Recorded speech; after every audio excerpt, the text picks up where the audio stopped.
بسم اللہ الرحمن الرحیم۔ السلام علیکم۔ سونے سے پہلے یہ ایک کلمہ پڑھو، عرش الہی کو ہلا دینے والا کلمہ تہجد کی نماز جتنا ثواب ملے گا۔ حضرت محمد صلی اللہ علیہ وآلہ وسلم نے فرمایا، ہم سب جانتے ہیں کہ تہجد کی نماز اللہ پاک کو کتنی زیادہ پسند ہے۔ یہ وہ وقت ہوتا ہے جب اللہ پاک خود پہلے آسمان پر آ کر آواز لگاتا ہے کہ ہے کوئی مجھ سے مانگنے والا جس کی دعا میں قبول کروں۔ ہم میں سے ہر انسان کی یہ دلی خواہش ہوتی ہے کہ وہ رات کو اٹھے، مصلی پر بیٹھے اور تہجد پڑھ کر اپنے رب کو منائے، لیکن بہت سے لوگ ایسے ہیں جو دن بھر کی سخت تھکن، نوکری، کاروبار یا گھر کے کاموں کی وجہ سے رات کو تہجد کے وقت آنکھ نہیں کھول پاتے۔ وہ صبح اٹھ کر افسوس کرتے ہیں اور ان کا دل بڑا اداس ہوتا ہے کہ کاش ہم بھی تہجد پڑھ لیتے۔ اب آپ کو بالکل بھی پریشانی یا مایوس ہونے کی ضرورت نہیں ہے، کیونکہ ہمارے پیارے نبی حضرت محمد صلی اللہ علیہ وآلہ وسلم نے اپنی امت کی اس مجبوری اور پریشانی کو دور کرنے کے لیے ایک اتنا پیارا اور آسان راستہ بتایا ہے کہ آپ کی عقل دنگ رہ جائے گی۔ نبی پاک صلی اللہ علیہ وآلہ وسلم کا بتایا ہوا ایک ایسا مبارک اور طاقتور کلمہ موجود ہے جسے اگر آپ رات کو بستر پر لیٹ کر سونے سے پہلے پڑھیں، صرف ایک مرتبہ سچے دل سے پڑھ لیں، تو اللہ پاک آپ کے نامہ اعمال میں پوری رات کی تہجد کی نماز جتنا بڑا ثواب لکھوا دیتا ہے۔ یعنی آپ آرام سے سو رہے ہوں گے لیکن فرشتے آپ کے کھاتے میں تہجد گزاروں کا ثواب لکھ رہے ہوں گے۔ یہ کلمہ اتنا اونچا ہے کہ یہ سیدھا عرش الہی تک جاتا ہے۔ اس لیے اگر آپ بھی تہجد کا ثواب پانا چاہتے ہیں تو بستر پر لیٹے لیٹے ہی اس ویڈیو کو پورا اور بہت دھیان سے سنیں۔ جب ہم یہ سنتے ہیں کہ سوتے وقت یہ کلمہ پڑھنے سے تہجد جتنا ثواب ملتا ہے تو ہمارے ذہن میں سب سے پہلا سوال یہی آتا ہے کہ اس بات کی دلیل کیا ہے، اور پیارے نبی کریم صلی اللہ علیہ وآلہ وسلم کی کون سی حدیث میں یہ بات بتائی گئی ہے؟ تو دل کے کان کھول کر سنیں کہ سنن نسائی اور سنن ابی داؤد کی مسند احادیث کے مطابق رسول اللہ صلی اللہ علیہ وآلہ وسلم نے فرمایا ہے کہ جو شخص رات کو اپنے بستر پر اس نیت کے ساتھ لیٹتا ہے کہ وہ رات کو اٹھ کر تہجد کی نماز پڑھے گا لیکن اس کی آنکھ نہیں کھل پاتی اور صبح ہو جاتی ہے، تو اللہ پاک اس کی سچی نیت کی وجہ سے اس کے کھاتے میں تہجد کا پورا ثواب لکھ دیتا ہے، اور اس کی یہ نیند اللہ کی طرف سے اس کے لیے تحفہ بن جاتی ہے۔ سبحان اللہ۔ اب بات کرتے ہیں اس خاص کلمے کی۔ تو حدیث پاک میں تیسرے کلمے یعنی کلمہ تمجید کی اتنی بڑی فضیلت آئی ہے کہ یہ کلمات عرش الہی کا خزانہ ہیں۔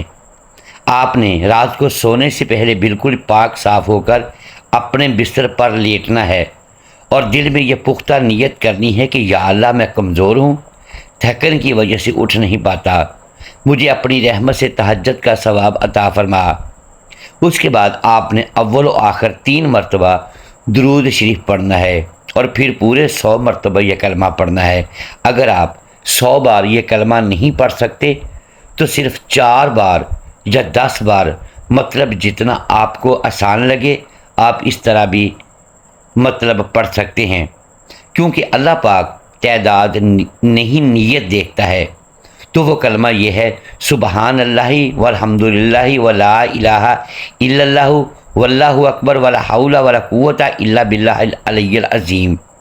ان کلمات کی طاقت یہ ہے کہ ان میں اللہ کی پاکی، اس کی تعریف، اس کی توحید اور اس کی بڑائی سب ایک ساتھ جمع ہیں۔ جب ایک مومن بندہ عاجزی سے رات کو سوتے ہوئے 100 بار یہ جتنا پڑھنا چاہے یہ زبان پر جاری کرتا ہے اور ساتھ ہی تہجد کی نماز کی نیت دل میں رکھتا ہے، تو حدیث کی روح سے اللہ پاک اس کی نیند کو بھی عبادت بنا دیتا ہے اور فرشتوں کو حکم دیتا ہے کہ میرا یہ بندہ سو رہا ہے لیکن اس کے نامہ اعمال میں پوری رات تہجد پڑھنے کا ثواب لکھتے جاؤ۔ اس لیے اب وقت کی کوئی پابندی یا سردی گرمی کی پریشانی آپ کے آڑے نہیں آئے گی۔ بس روزانہ سونے سے پہلے اس کلمے کو اپنی زندگی کا لازمی حصہ بنا لیں تاکہ کوئی بھی رات کو آپ کی زندگی میں تہجد کے ثواب کے بغیر خالی نہ گزرے۔ رات کو سونے سے پہلے اس مبارک کلمے کو اپنی زندگی کا مستقل حصہ بنا لینا گویا اپنے نامہ اعمال کو ہر رات تہجد کے نور سے چمکانا ہے۔ کلام الہی اور احادیث مبارکہ پر کامل یقین رکھنے والے کبھی مایوس نہیں ہوتے، اور جو انسان اپنے دن کا اختتام اللہ کے اس پاک کلام پر کرتا ہے، اللہ پاک اس کی دنیا اور آخرت دونوں سنوار دیتا ہے۔ تو آخر میں اللہ پاک سے یہ دعا ہے کہ یا اللہ ہم سب کے صغیرہ کبیرہ گناہوں کو معاف عطا فرما۔ جو لوگ راتوں کو پریشان حال بستروں پر لیٹتے ہیں، ان کی تمام پریشانیوں بیماریوں کو ختم فرما۔ یا اللہ جو بے اولاد ہیں انہیں نیک صالح اولاد عطا فرما۔ جو رزق کی تنگی کا شکار ہے ان کے رزق میں برکت ڈال، اور ہم سب کو 5 وقت کی نماز اور سنت رسول پر چلنے کی توفیق عطا فرما۔ آمین ثم آمین۔ محترم ناظرین، امید ہے آج کی یہ ویڈیو آپ کو پسند آئی ہوگی۔ ناظرین گرامی، اگر ہم اس ویڈیو میں الفاظ کی درستگی دانستہ یا دیدہ دانستہ درست نہیں کر پائے تو ہم آپ سے معذرت خواہ ہیں اور اللہ کے حضور معافی کے طلبگار ہیں۔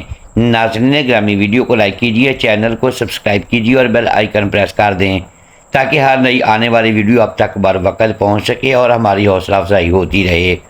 اگلی ویڈیو تک کے لیے اجازت دیجیے گا۔ شکریہ، اللہ حافظ۔